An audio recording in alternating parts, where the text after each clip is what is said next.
ضبط کے ساتھ آج اگر اس کو بڑھاوا دینے کے لیے، اس کو مضبوط کرنے کے لیے کوئی ایمانداری سے، کوئی سچائی سے اگر کوشش کر رہے ہیں تو آپ کے اور میرے محبوب قائد بیرسٹر اسد الدین اویسی صاحب کر رہے ہیں۔ تو ملت اسلامیہ کے میرے معزز بزرگوں، نوجوانوں، کیا ایسے وقت میں ہمارا اخلاقی، سیاسی، سماجی، مذہبی فرض نہیں بنتا کہ ہمارے اپنے قائد کو مضبوط کریں؟ وہ قائد کس کے لیے بات کر رہے ہیں؟ ہمیشہ اپنے ہی سماج کے لیے بات کر رہے ہیں، ہماری اپنی شناخت کے لیے بات کر رہے ہیں۔ آپ نے دیکھا وہ مناظر ایوان پارلیمنٹ میں جب شریعت کا مذاق اڑایا جا رہا تھا تو شریعت کے پاسبان بن کر، محافظ شریعت بن کر، تحفظ شریعت بن کر اس شریعت پہ آواز اٹھانے والی شخصیت کا بھی نام بیرسٹر اسد الدین اویسی صاحب تھا۔ نوجوانوں، بزرگوں، بہت وقت گزر گیا، ہم کئی لوگوں کے باتوں میں آئے۔ صرف آپ سے گزارش یہ ہے کہ اب کی بار اس سیمانچل کی آواز آپ کا بیٹا، آپ کا بھائی اختر الایمان صاحب کو یہاں پر مضبوط کرنے کا کام اگر آپ لوگ کریں گے، ایک تاریخ ساز فیصلہ لیں گے تو ضرور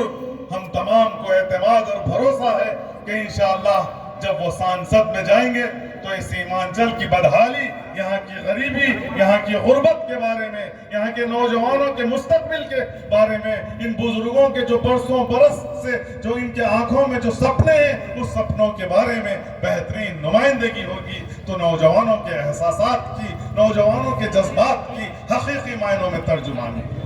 بیرسٹر اسد الدین اویسی صاحب کے حوصلے اور بلند ہوئیں گے، ان کے بڑھتے ہوئے سیاسی قدم اور مضبوطی سے آگے بڑھیں گے،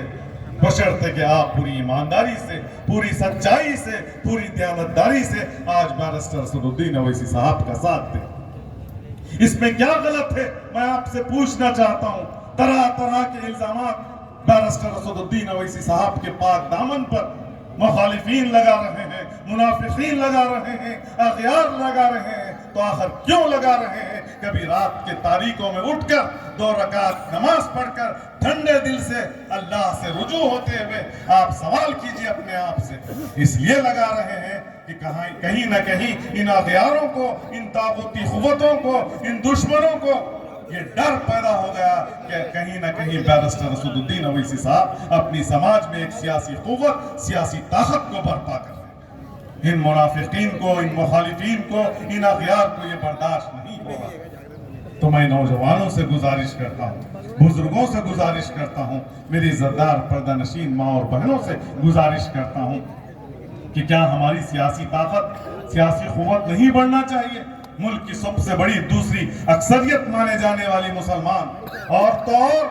بیرسٹر اسد الدین اویسی صاحب ملک کے کونے کونے میں، ملک کے چپے چپے میں جہاں جاتے تو صرف اور صرف مسلمانوں کی بات نہیں کرتے، پورے انصاف کے ساتھ دلتوں کی بات کرتے، ونچتوں کی بات کرتے، آدیواسوں کی بات کرتے، ملک کے ہر مظلوم کی بات کرنے والی اگر کوئی شخصیت ہے تو بیرسٹر اسد الدین اویسی صاحب۔ جب ایک طرف ان تمام مسائل پر بیرسٹر اسد الدین اویسی صاحب پوری ایمانداری سے، پوری سچائی سے لڑ رہے ہیں تو ان کی فکر، ان کی سوچ دوسری طرف یہ ہے کہ یہ ہمارا جو محبوب ملک بھارت ہے، اس کی گنگا جمنا تہذیب بچا رہے ہیں، یہاں کے ہندو مسلم بھائی چارگی کو بچائے رکھنے کی کوشش ہو رہی ہے، یہاں کے ملک کا آئین و ملک کا دستور کی بچاؤ کے لیے آج بیرسٹر اسد الدین اویسی صاحب۔ یہ تمام جماعتیں جو اپنے آپ کو کوئی نام نہاد سیکولر کہتے ہیں، کوئی فرقہ پرست کہتے ہیں، یہ تمام کے تمام ملک